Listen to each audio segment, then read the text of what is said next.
बिस्मिल्लाहिर्रहमानिर्रहीम। ਅਸੀਂ ਜਦੋਂ ਕੋਈ ਕੰਮ ਕਰਨੇ ਆ ਤੇ ਸਾਨੂੰ ਜਿਹੜਾ ਨਾ ਉਹਦੇ ਵਿੱਚ ਨਾਕਾਮੀ ਹੁੰਦੀ ਏ। ਉਹਦੀਆਂ ਕਾਫੀ ਵਜੂਹਾਤ ਹੁੰਦੀਆਂ ਨੇ ਜਿੰਦੀ ਵਜ੍ਹਾ ਤੋਂ ਅਸੀਂ ਕੰਮ ਦੇ ਵਿੱਚ ਨਾਕਾਮ ਹੋ ਜਾਂਦੇ ਆ। ਕੋਈ ਅਸੀਂ ਬਿਜ਼ਨਸ ਕਰਨੇ ਆ, ਕੋਈ ਕਾਰੋਬਾਰ ਕਰਨੇ ਆ ਤੇ ਉਹਦੇ ਵਿੱਚ ਜਿਹੜਾ ਨਾ ਸਾਨੂੰ ਤਰੱਕੀ ਨਹੀਂ ਹੁੰਦੀ, ਕਾਮਯਾਬੀ ਨਹੀਂ ਹੁੰਦੀ। ਤੇ ਉਹਦੇ ਵਾਸਤੇ ਤਿੰਨ ਚੀਜ਼ਾਂ ਜਿਹੜੀਆਂ ਤੁਹਾਡੇ ਪੇਸ਼ੇ ਖਿਦਮਤ ਨੇ, ਜਿਹੜੀਆਂ ਤੁਸੀਂ ਗੌਰ ਨਾਲ ਜਿਹੜਾ ਉਹਦਾ ਤੇ ਅਮਲ ਕਰਨਾ ਹੈ। ਸਾਰਿਆਂ ਤੋਂ ਪਹਿਲਾਂ ਜਦੋਂ ਕੋਈ ਕੰਮ ਕਰਨਾ ਹੈ ਤੇ ਆਪਣੀ ਨੀਅਤ ਜਿਹੜੀ ਹੈ ਉਹਨੂੰ ਖਾਲਸ ਕਰਨਾ ਹੈ। ਪਹਿਲਾਂ ਨੀਅਤ ਬਣਾਉਣੀ ਹੈ ਵੀ ਮੈਂ ਇਹ ਕੰਮ ਕਰਨਾ ਹੈ ਤੇ ਇਹਦੇ ਵਿੱਚ ਜਿਹੜਾ ਨਾ ਆਪਣਾ ਪੂਰਾ ਜ਼ੋਰ ਲਗਾਉਣਾ ਹੈ। ਅਗਰ ਤੁਹਾਡੀ ਨੀਅਤ ਹੀ ਨਹੀਂ ਤੇ ਕੰਮ ਜਿਹੜਾ ਮਰਜ਼ੀ ਤੁਸੀਂ ਕਰੋ ਦੇ, ਉਹਦੇ ਵਿੱਚ ਤੁਹਾਡੀ ਨੀਅਤ ਦਾ ਖਲਾਸ ਹੋਣਾ ਜਿਹੜਾ ਨਾ ਉਹ ਬਹੁਤ ਜ਼ਰੂਰੀ ਹੈ। ਤੇ ਜੇ ਨੀਅਤ ਨਹੀਂ ਹੈਗੀ ਤੇ ਕੰਮ ਦੇ ਵਿੱਚ ਕਾਮਯਾਬੀ ਨਹੀਂ ਹੋ ਸਕਦੀ।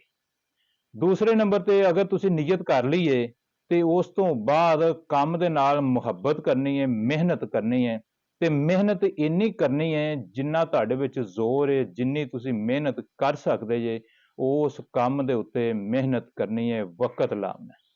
ਤੀਸਰੇ ਨੰਬਰ ਤੇ ਜਿਹੜੀ ਚੀਜ਼ ਬਹੁਤ ਜ਼ਰੂਰੀ ਹੈ ਉਹ ਹੈਗਾ ਤੁਹਾਡਾ ਆਪਣਾ ਰਵੱਈਆ। ਮਸਲਨ ਅਗਰ ਤੁਸੀਂ ਕੋਈ ਦੁਕਾਨ ਡਾਲ ਲੈਂਦੇ ਜੇ, ਉਹਦੇ ਵਿੱਚ ਸਰਮਾਇਆ ਵੀ ਤੁਸੀਂ ਪਾ ਲੈਂਦੇ ਜੇ, ਉਹਦੇ ਤੇ ਤੁਸੀਂ ਮਿਹਨਤ ਵੀ ਕਰਦੇ ਜੇ ਪੈ, ਤੁਹਾਡੀ ਨੀਅਤ ਵੀ ਖਾਲਸ ਹੈ, ਲੇਕਿਨ ਤੁਹਾਡਾ ਰਵੱਈਆ ਅਗਰ ਠੀਕ ਨਹੀਂ ਹੈਗਾ, ਜਿਹੜਾ ਕੋਈ ਆਉਣ ਵਾਲਾ ਬੰਦਾ ਹੈ ਉਹਦੇ ਨਾਲ ਤੁਹਾਨੂੰ ਗੱਲ ਕਰਨ ਦਾ ਤਰੀਕਾ ਨਹੀਂ ਹੈਗਾ, ਤੁਹਾਡੀ ਡੀਲ ਠੀਕ ਨਹੀਂ ਹੈਗੀ ਤੇ ਤੁਹਾਨੂੰ ਕੰਮ ਦੇ ਵਿੱਚ ਕਾਮਯਾਬੀ ਨਹੀਂ ਮਿਲ ਸਕਦੀ।